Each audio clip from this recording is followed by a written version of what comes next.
I have a trig problem I love to give my students. And frankly, they hate to solve it. It doesn't require any advanced math, just basic trigonometry. And yet, it's always mind-boggling for my students. Here's the story.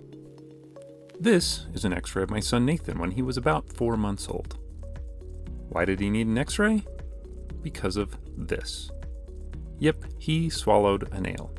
Luckily, my wife saw him put it in his mouth, and it was while she was trying to get it out that he swallowed it. So off she went to the emergency room. The emergency doctors had an x-ray ordered to find out where the nail was. Turns out, if someone swallows a sharp object, then 99% of the time your body will pass it if it gets past the esophagus and into the stomach. If it's stuck in the esophagus, then intervention might be needed.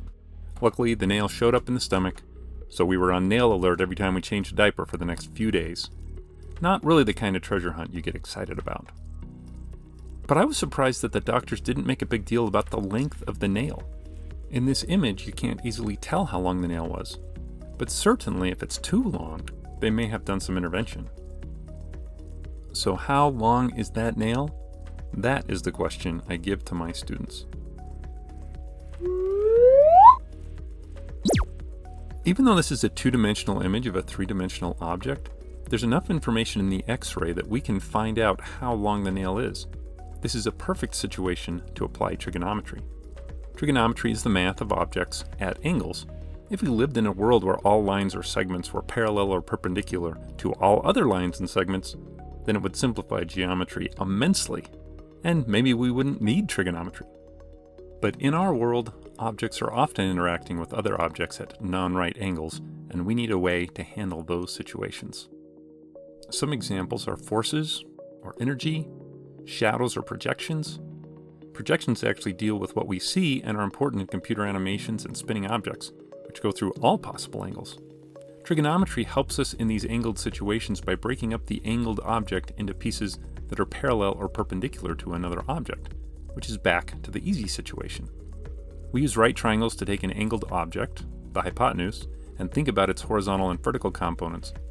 Images, or what we see, deal with this effect all the time. Consider an opening door. If you're facing head on to the door, what you see is the entire width of the door, but as the door opens, what you see of the door shrinks because the door is less perpendicular to the line of sight and more parallel to it.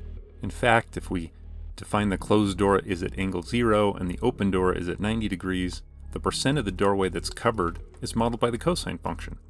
So maybe we should call it the door sign function, percent of the door that is covered. In our situation with the nail x-ray, what we see on the image is the fraction of the nail length that's parallel to the x-ray screen. Let's draw a diagram to get a better handle on what's happening. In my mind, the nail is pointing towards me, so I'm going to draw it pointing up at an angle.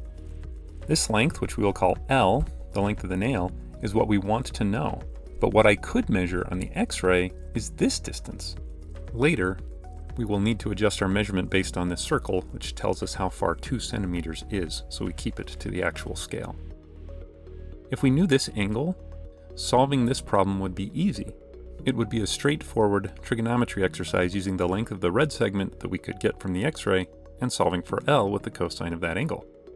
But how are we going to find that angle? This is where my students are always stumped.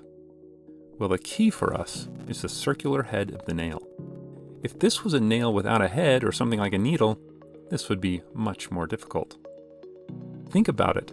If we take an x-ray or a picture and all we see is a line like this, without other context clues, we know very little about the length of the object that appears as the segment in the image.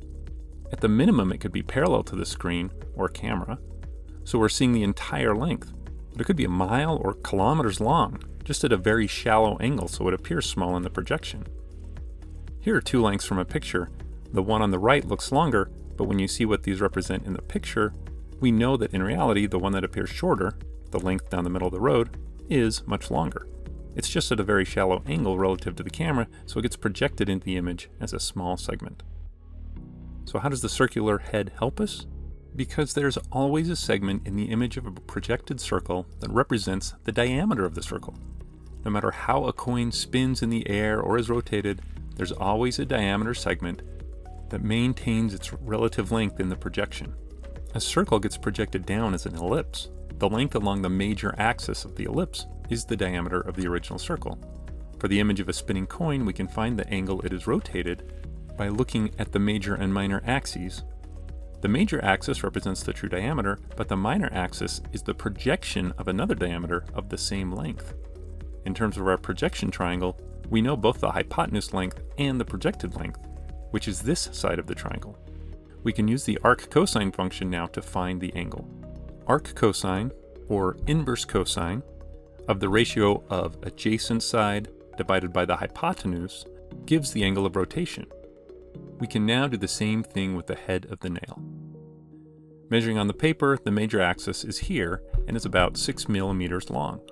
The minor axis, this is a little tricky. We have to be careful here because of the thickness of the head, which could throw us off. So I don't want to measure the entire distance across, but it needs to be a little shorter than that. To be safe, I should measure from the center to where the edge of the head would be behind the nail, and then double it. I get 5 centimeters for the minor axis. Now we can compute an angle with arcsine of 5/6 to get an angle of about 34 degrees. Now we need to see if we can use that angle to find this angle. Recognizing that the two red lines are parallel, then these two angles are congruent by alternate interior angle theorem.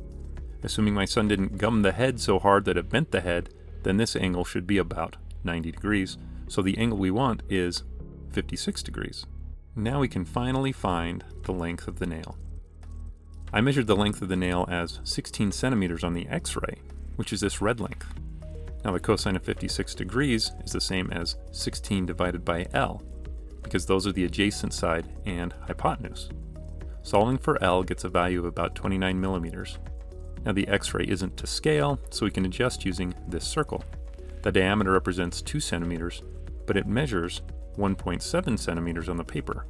So every 1.7 centimeters, or 17 millimeters, represents 2 centimeters, or 20 millimeters. So dividing 29 by 17 and then multiplying by 20 results in a length of about 3.4 centimeters, or 34 millimeters, or about 1 1/3 inches. I looked in my shop, which was in the basement at the time, and I found I had a box of nails that were about 1 3/8 inches, or 35 millimeters. My son was right out of the shop door in our family room when my wife saw him put the nail in his mouth. So at least we know whose fault this whole thing is. Mine, for not keeping a clean shop. Do you have any stories of children swallowing objects? Tell them in the comments below. When you have a lot of kids, you change a lot of diapers. And it is amazing what comes through our kids. Coins, marbles, Legos.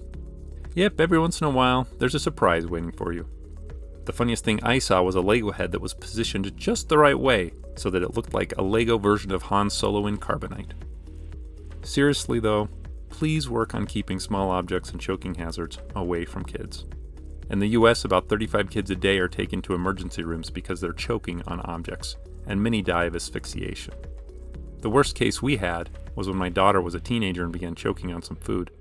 The Heimlich maneuver worked and may have saved her life. I'm happy to report that the nail passed, and Nathan is doing just fine and has not made a habit of chomping down sharp objects. Thank you for watching. Please subscribe and share our videos.